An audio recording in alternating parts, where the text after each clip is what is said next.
This is the Cool Meanderings with Dr. Germ G podcast. Thanks for listening.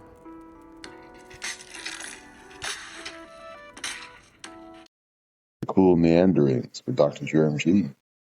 I'm your host, Dr. Germ G. This is my first recording for the year 2026. Took a little hiatus to enjoy the holiday and to get my thoughts together for this exciting new year. We're a month in, so the year is not as new anymore, but still relatively new. So I wanted to get on here because, as we all know, today is the big day for football fans, American football fans. We have Super Bowl 60 to be exact. And we have an interesting matchup. It's going to be the Seattle Seahawks versus the New England Patriots at Levi Stadium in Santa Clara, California. Now, I'm a little apathetic about this game because it's being played in the stadium where my team typically plays, the San Francisco 49ers. Unfortunately, they were crushed by the Seahawks in the divisional round. So, I'm not as excited about that, obviously. And I simply cannot stand the New England Patriots. I'm not a fan of the New England Patriots. I've had to sit through 9 Super Bowl appearances by the team since 2001. I rooted for them a little bit when they played the Packers back in 1997. I liked that version of the Patriots. They were a young, interesting team, but the Patriots that most people know, that were led by Bill Belichick and Tom Brady, weren't the favorite of most people, most fans, and myself included. So I'm not thrilled that they're back in yet another Super Bowl, and they're being led by a Belichick disciple, one of his former players, Mike Vrabel. Yeah, I'm not loving that. So, but anyway, but I think overall, though, I think the matchup generally is, it's okay. It's an okay matchup. Neither team is particularly exciting. I think Sam Darnold, the quarterback for the Seattle Seahawks, I think his story is somewhat interesting, given that he's a NFL journeyman. He was drafted by the New York Jets 7 years ago, and he's played for 6 teams at this point. And now last year he was with the Minnesota Vikings and had a career resurgence. He led the Vikings to a pretty substantial record of 14-3. Unfortunately, they didn't win their division and were eliminated from the playoffs in the wild card round. And that probably led to an overreaction by the Minnesota Vikings, who will be painfully watching the Super Bowl today as they let Darnold go to the Seattle Seahawks, who, of course, were happy to take him. Coach Mike McDonald already had a pretty stout defense, but needed a playmaker at the play calling position, and now they have him. And so instead of the Vikings going 14-3 this year, it was the Seahawks. The Seahawks were the best team, really the best team in football this year. So Darnold's story is interesting because he was drafted out of the University of Southern California. And coming out of USC, he was definitely a highly touted quarterback pick. His last game, in fact, was played at the Rose Bowl in Pasadena. He threw for 5 touchdown passes against Penn State, leading the USC Trojans to a 51-48 victory. So to be back in the state of California, this time, of course, in Northern California, but to be back in California for another big game, the biggest game in football, is, I think, an interesting story for him. I think it's an interesting point in his journey. You could say that his journey has come somewhat full circle, although I would say that if the game were in LA, that would be even more so the case. But the fact that it's in California and that he's had this sort of meandering journey, I think it's a great story. So I find that interesting. His opponent The New England Patriots quarterback, Drake May, second-year quarterback out of North Carolina, I think is another interesting, highly talented quarterback. Clearly, he had the tools to lead the Patriots. Um, I generally like his decision making. I think he's a good mobile quarterback. He knows how to use his legs. He does keep his eyes down the field. He makes the throws that he needs to make. I would say that he's probably, I mean, it's early, okay? But you could say that he is maybe an athletic version of Brady at that stage in his career, second year. But I don't know. We'll see. Let's see what happens.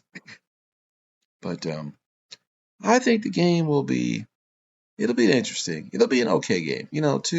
Two okay stories. Darnold's is a little bit more interesting. But I think the game generally will be about two things: defense and tempo. I think the Patriots, they just need to get out on the board early. They need to score early, and they have to slow down the Hawks' passing game and put pressure on Darnold. I think if they can do that, I think if they can get some points, 3 points, 7 points, 10 points, they just need to get some points early, get some momentum, some confidence, you know, take the pressure off May early on, and then, put some, and really take it to Darnold. I think if they can do that, the Patriots will be in a pretty good position to make the game competitive.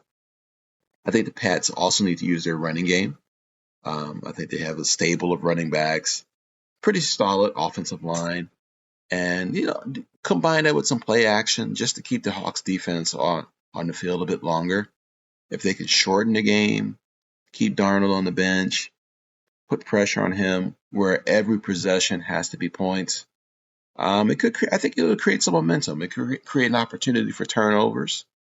I think the Pats defense is opportunistic. They can create some turnovers. I'm not so sure though about how they'll handle the Seahawks running game, particularly if Kenneth Walker III is in form, doesn't have any injury issues, or is not fatigued. If he's like at his peak, it could be a problem. However, the Seahawks did lose Zach Charbonnet against my Niners, so backup running back is a question. Should something happen to Walker? Should he get worn down? They have George Holani, a second-year undrafted back out of Boise State. It's unclear if he's going to be able to carry the load like Charbonnet. He seems more like a situational back, somebody that's great in special teams. But if they ask him to maybe have 15, 20 carries in the biggest game, that's a point of vulnerability for the Seahawks. I mean, if he's in the game, I would definitely be going for the ball. If I'm the Pats defense, punch the ball, because I don't know if he has the reps, if he's used to dealing with people going for the ball like that. Whereas I think Walker probably is, but who knows? I mean, we'll see. We'll see. I think the Pats defense is definitely opportunistic. It's the reason why they're here, in my opinion. I think more than anything. It's nothing against Drake May. He's a pretty decent quarterback, and I know the NFL generally likes to push the QB narrative, but this Patriots team is about the defense for sure. The defense is the reason. Offense is okay. Listen, Pat's offense is okay.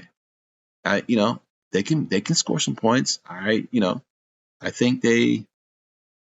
I mean, look, they're not playing the Legion of Boom. The Seattle defense is a very good defense. They're not quite the Legion of Boom defense from the 2010s, but I think it's a more complete defense than the Broncos, whom the Patriots beat in the AFC Championship game. But I don't think.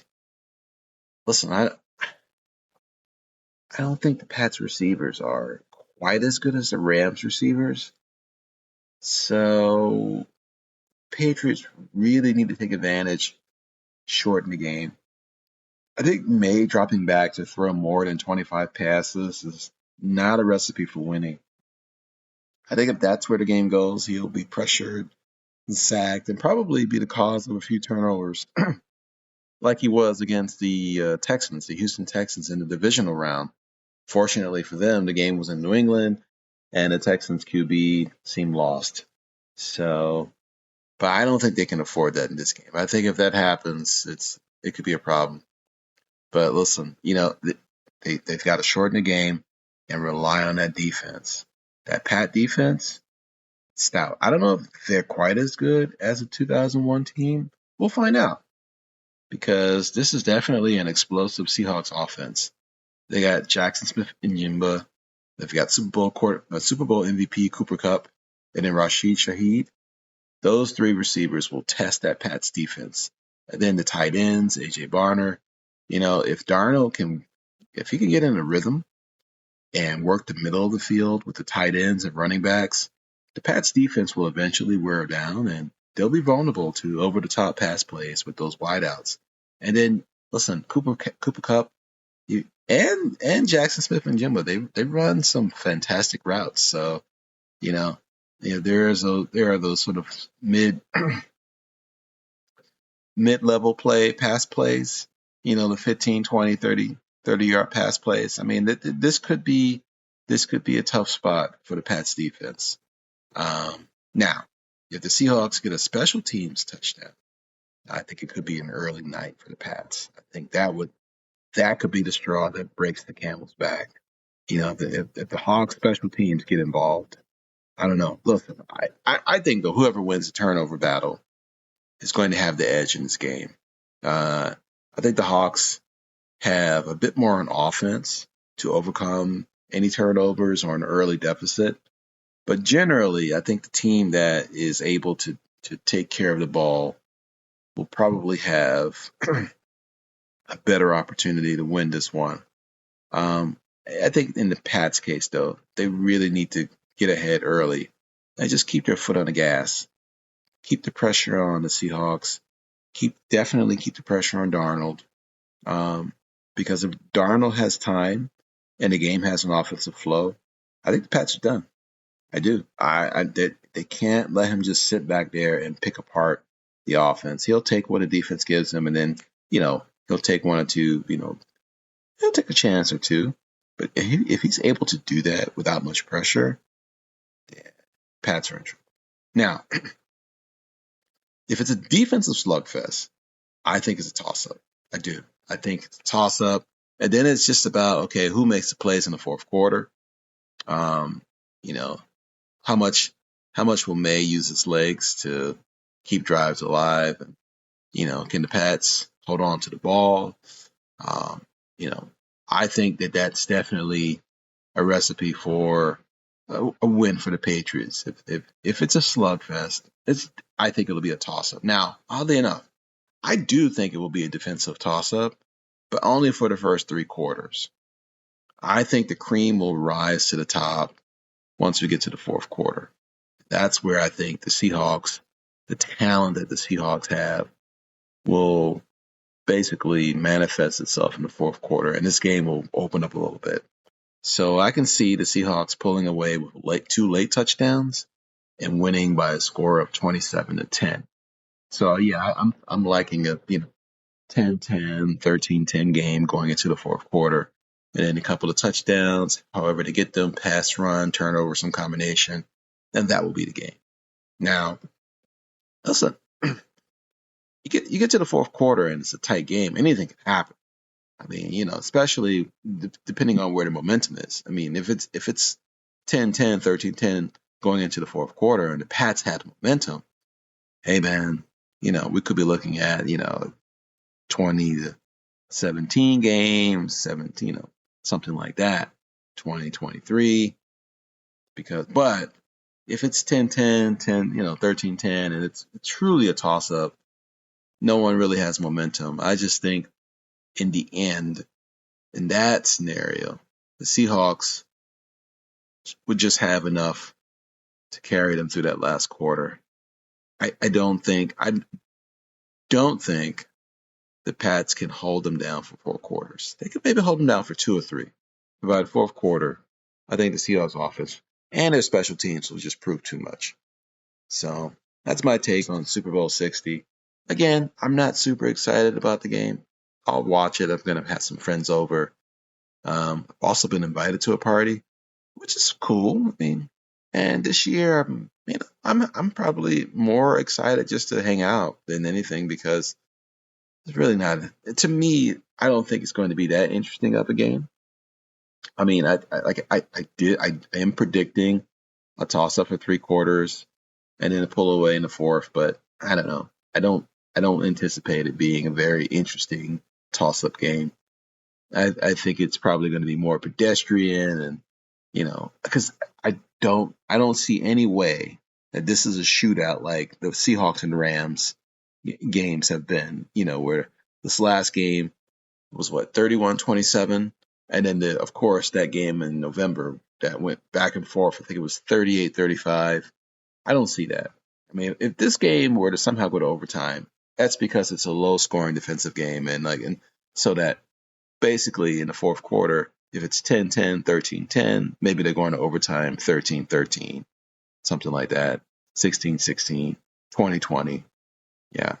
But short of that, if I don't see it back and forth. Again, if the Pats allow these guys to score early touchdowns, if the Seahawks have 14 points in the first quarter, yeah, you can pretty much bank it that they are going to win and probably win comfortably because that Seahawks, I don't see that Seahawk defense getting burnt for more than 17 points. And to see, and it, you know, Drake May's he's not gonna put that many points on the board for the Patriots offense. So if the Seahawks jump out early, they're up 14-3, 14-7.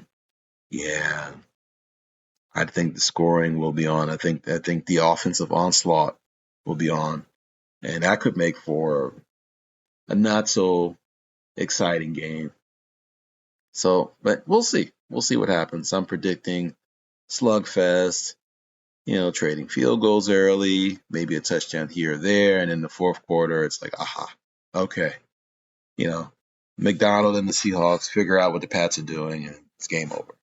Now, there is the matter of the halftime show, which I've never really cared for. This year they have Bad Bunny. Okay. I don't know much about Bad Bunny's music, so I don't. What can I say? This is a little bit out of my generation, I guess. I don't know. So apparently, this is some controversy. I don't really know why. I haven't been paying attention. I guess that doesn't make me a great citizen, but sorry. Or a great connoisseur of popular music because I don't really know much about Bad Bunny except for the references that are made. I don't watch a lot of regular TV or even listen to pop radio. So, but anyway, that's the Super Bowl halftime performance. For those that like Bad Bunny, have fun. For those that don't, hey man, there might be a snack time. The time to check the chili, the burgers, or whatever else you've got going on, and catch up with buddies and friends. Man, after about a half hour, 45 minutes, the game will be back on. That's what I typically do. I rarely watch the halftime show, but that's me. I'm not a Super Bowl halftime show guy. I just want the game. Just give me the game. Yeah, I just want the game. That's all. And particularly a good game. This game will probably be okay. I don't think we're gonna get a blowout. I mean, who knows? But I doubt it. But whatever. Anyway, I just wanted to come on and share my thoughts on the game and where I think it's been. And, overall, I think the football season, if you combine NFL and college, has been interesting. To this point, I was more entertained and fascinated by the college football season, particularly the performance of the Indiana Hoosiers, who won their first national championship and won it in an emphatic way. I mean, going into a 12-team playoff and beating the doors off of both Alabama and Oregon before, going to Miami and taking care of the Hurricanes there, which was a little bit of a tighter game, but still, I mean, you got the sense that Indiana was probably going to win. So the Indiana Hoosiers are the champions of college football, 16-0. Wow. I found that to me is a fascinating story. The NFL, I don't know. It's okay. And listen, I'll watch the game, But I have to say, I didn't find this season to be that interesting. I was pretty sad to see Coach Mike Tomlin and Coach John Harbaugh leave their respective teams in the AFC North.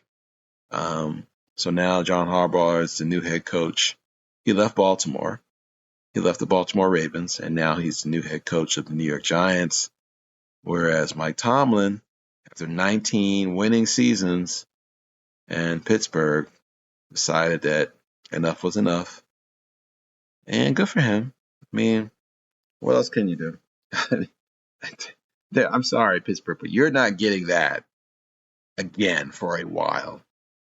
So enjoy.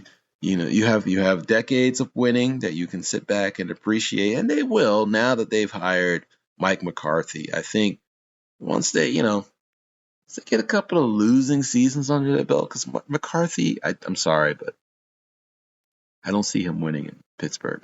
I don't think. Yeah, I mean, what a contrast in coaching styles. Maybe he will win a few games because, I mean, I don't know. They can't seem to figure it out in Cleveland. Cincinnati, if they can't protect Joe Burrow, I don't know how they're going to win. They have to protect him. I mean, I don't understand that one, but I'm not a Bengals fan, so whatever. So, I mean, there's always a chance, but we'll see.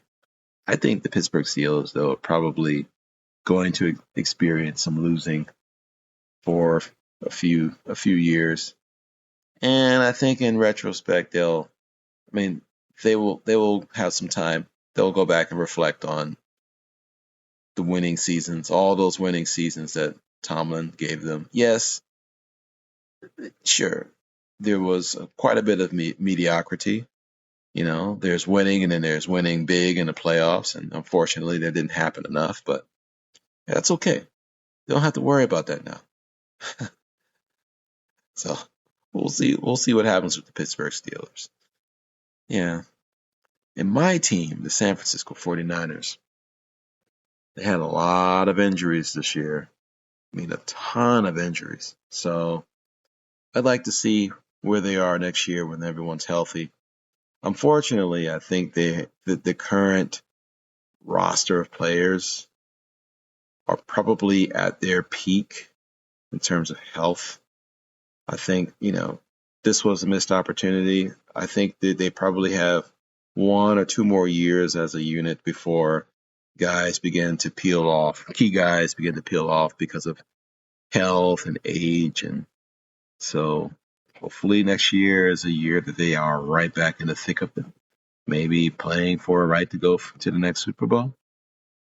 Because I don't think I think the Niners window is beginning to close.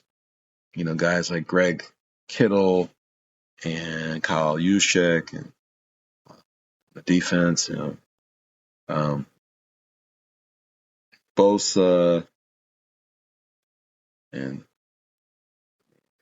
Fred Warner. I think these guys they're in their prime. I mean, this is it. I think this is, Christian McCaffrey. I think all these guys are approaching that point where if we don't win, it's going to be time for a rebuild. They probably have another year or two before the reality will begin to set in. I think so, particularly on the defensive side. I think Bosa and Warner are probably short on time due to both injuries and age. So we'll see. We'll see what happens. But well, okay, my friends, that's my episode for today. happy 2026, and I wish you the best with your goals. I certainly have mine. Making this episode is one of my goals for 2026, to make more of them. So I hope you listen, give me your thoughts, engage. You can also find me on YouTube. My channel is Dr. Germ G. It's DRJERMG. Definitely drop me a line if you have any questions, or if you just want to comment on the conversation. Who do you have in the game? Do you like the Pats? Are you a Pats fan? Are you rooting for the Seahawks? Are you like me and you're just kind of like, I'll watch. It's the Super Bowl, but So look forward to hearing from you. Thanks for listening.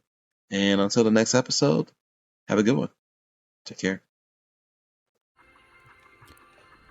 This is the Cool Meanderings podcast with Dr. Germ G.